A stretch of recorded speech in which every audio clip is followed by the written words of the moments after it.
Dear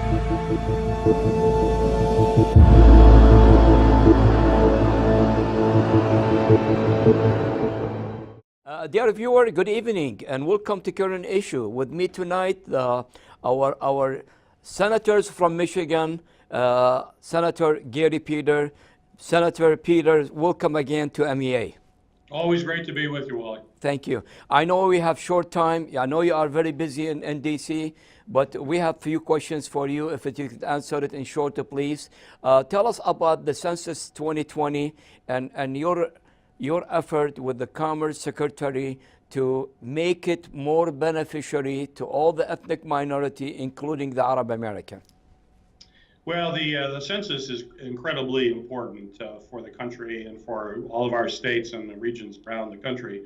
As you know, the census determines how federal money comes into states and Yes. into individual congressional districts. So getting the count right is important. It's just also important for us to have really a better understanding of who actually lives in the country.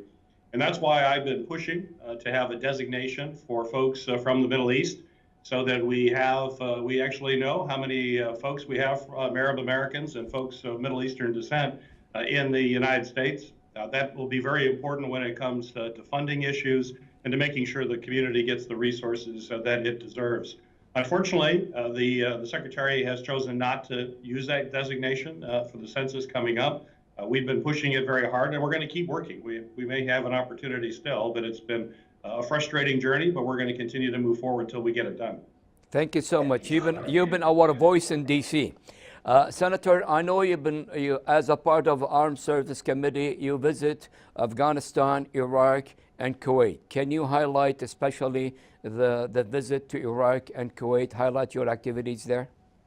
Well, as you mentioned, I'm a member of the Armed Services Committee, so I have the opportunity and the responsibility to oversee the United States military. I wanted to see firsthand what was happening in Iraq and the operations. The operations, as you know, are primarily around the area where ISIS is involved in the northern parts of Iraq. Yes. There have been some great successes there. The Iraqi army has pushed ISIS out of a lot of key areas, including Mosul. But it's important for us to continue that focus. And I was certainly encouraged by what I heard on the ground in Iraq. The U.S. forces have been there assisting the Iraqi forces and working very closely with them, and got a pretty optimistic view that they feel that they'll be able to really liberate most of the country from ISIS. And then, of course, begins the long process to make sure that refugees and others who have been pushed out of that area have an opportunity to get back home. And that has to be the ultimate end, is people have to be able to get back home. And what I stressed with the Iraqi officials that I met with and with the United States military officials is that we have to make sure that the folks there have security, particularly in the Nineveh Plain. Folks need to have security to know that they can live in peace at home. Yes, as we know, you are, believe me, the champion of all the ethnic minorities, not just in Iraq, but the whole Middle East. But as you till this minute, those refugees are suffering. The problem between Kurdistan and the central government in Iraq and the ethnic minority, especially the Christian, are paying the price. Is there any way to put more pressure on the Iraqi government or United Nations to do something about them? Well, we are. You're absolutely right. It continues to be a very, very tough situation. It is up to the Iraqi government to step up more than what they have done. I can assure you that I'm doing what I can to put that pressure on and to work with our United States officials who are on the ground as well. And again, a lot of that is around security, that people can feel secure. And then once security occurs, then you can bring in economic development and other issues that are so important to stabilize the situation there. Senator, the situation in Syria, especially in the eve of a good possibility of hitting the military and strike on Syria, what do you take on that, and are you supporting that? Well, we'll see what the president decides to do. I will support very strong action against the Syrian government. Obviously, the use of chemical weapons is simply unacceptable to be used against the population. The United States policy has been very clear that it is a violation of of international law. It's a violation of basic human rights to have chemical weapons being used against you and your family. And so the United States needs to be strong. And we have to send a strong signal once again to the Assad regime that this will not be tolerated. So I will support very strong action against this Syrian regime. Senator, we know the Crown Prince of Saudi Arabia. He was here in Washington, and a lot of agreement was signing between U.S. and the Saudi Arabia. But there is the conflict between Saudi Arabia and Iran, between, let's be open, between the Sunni and the Shia. What do you take in that, and especially the regime of Iran, and how is their activities in the Middle East? Well, we certainly want to make sure that we have a peaceful situation in the Middle East. I'll tell you one area when you mentioned Saudi Arabia, the area that I'm most concerned about is what's happening in Yemen. Yes. As you know, we have a large Yemeni population in the greater Detroit area. Absolutely. We have a humanitarian crisis occurring right now there, a cholera epidemic, one of the size we haven't seen since the Second World War. And so I've been working to pressure the Saudi government to try to find a peaceful resolution to what's happening in Yemen, and to be much more careful in how they are targeting. We're seeing way too many what we call collateral, which really are just civilians that are getting hurt in these attacks, and that's simply unacceptable. So my focus has really been trying to find a resolution with Yemen, and bring an end to this humanitarian crisis that we have there. How about the nuclear agreement between Iran and the United States, and our president threat to pull out of that agreement? Well, I'd be I hope that doesn't happen. There's no basis for it. The Iranians are living up to the agreement at this point. Yes. I will say that in our Armed Services Committee hearing meetings, we have all of the military commanders come before us. And that question is asked, I think, of every single commander in that area of the world. Yes. Is asked whether or not we should get out of the agreement or whether or not we should stay. And the answer is always the same. We should stay with the agreement.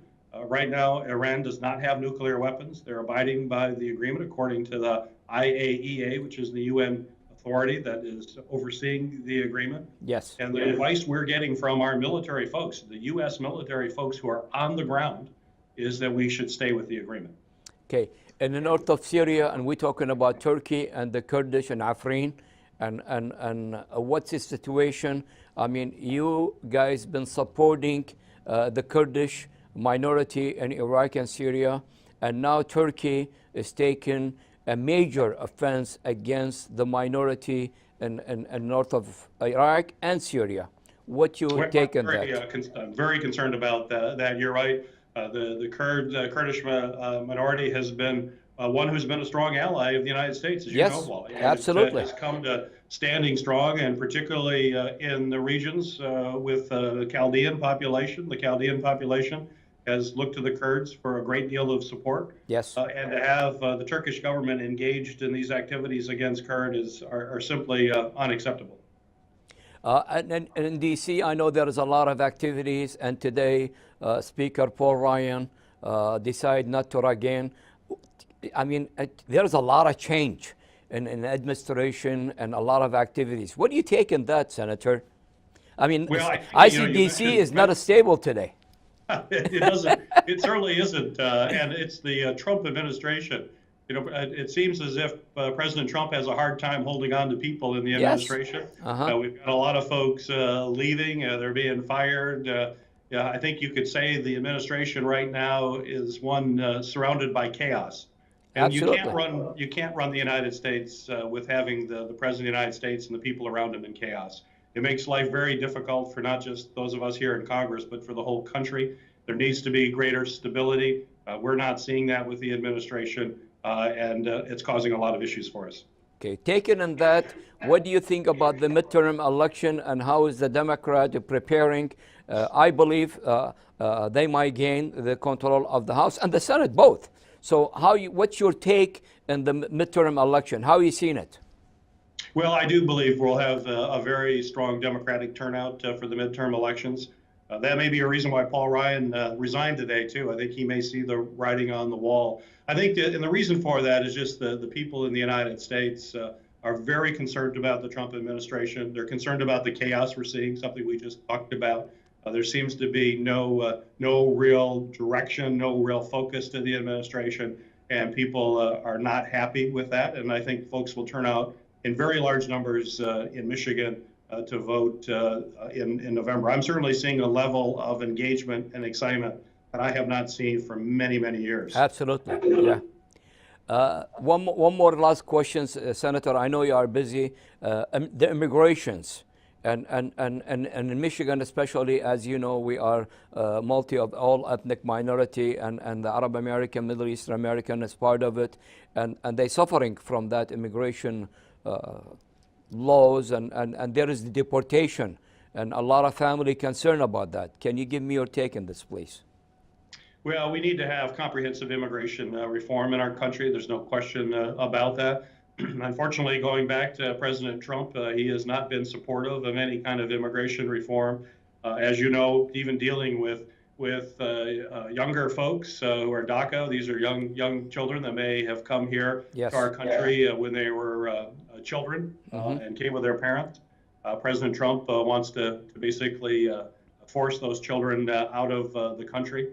We thought we had a deal, that we were getting close to a deal, and the president said he was supportive of it. Then the next day he changed his mind. And it's part of this just unstable kind of government we're seeing out of the administration, where you can't be sure where the president is on any given day.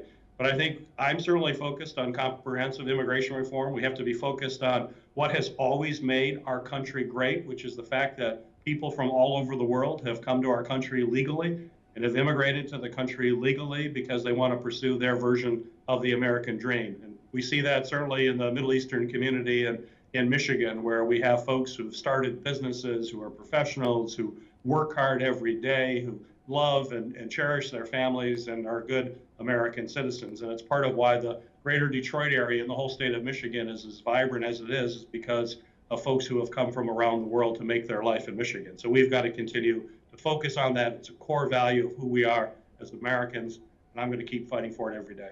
Well, I'm with you 100% that he changes his mind every day, and we have different surprises every day. And that's not a president function like this. We never had a president function like this. No, and you can't have that. The United States is a great country. The rest of the world looks at us as leaders and for leadership. And now when they look to the United States, they don't see any leadership, and it's because of the chaos we're seeing in the administration. Absolutely. Senator, I know last thing, do you have any message to relate to the Middle Eastern Arab American community in Michigan and in the nation? My message is, again, I'm just so proud to represent one of the largest, most vibrant Middle Eastern communities, certainly in the United States, but one of the largest outside of the Middle East as well. It's why our area is so wonderful and so vibrant, and I consider it a real privilege to have a broad community from all over the Middle East in Michigan. I look forward to working in the days, months, and years ahead to continue to strengthen the community. Well, Senator, thanks so much for your time. I know you are so busy in D.C., and we are so proud to have a person like you represent us and to be our voice in D.C.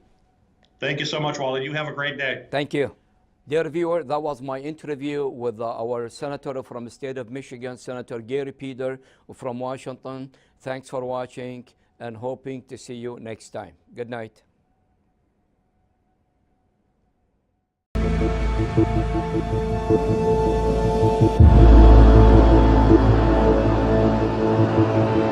Thank you.